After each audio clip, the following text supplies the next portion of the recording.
Ukungasebenzi nokunganakwa kwengqalasizinda yamapayipi endle kuholele ekutheni amanzi angcolile asuka kulamapayipi achithekele emfuleni iBhisho ophakela amanzi izakhamuzi eziningi. Lokhu kubeka engcupheni impilo ezinkulungwane yezakhamuzi. Kudala ke sithetha lento lamanzi and siyaqonda uba abantwana baba nezisu sometimes athathe asele uva umntana abe nesisu ukuthi umntana uyalunywa abheke ekliniki. Siyayithethela ke lento kudala asiyazi uyawuthi iziyeke. Abantu bamanzi bayeza sihlale nabo bathi bayazilungisa kodwa ubuqonda uba akho nto ilungiswayo apha. Umkhandlu iBuffalo City ugxekwe ngokuhluleka ukulungisa iziphehli zamanzi.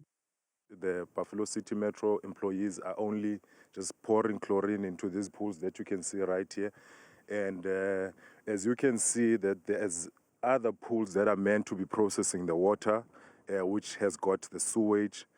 But that work is not being done because there's no infrastructure actually that is here.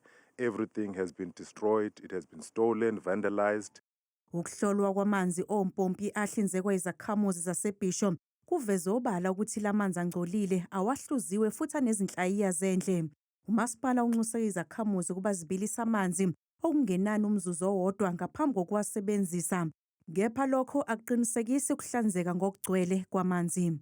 When you boil the water, you're only killing the germs and the bacteria.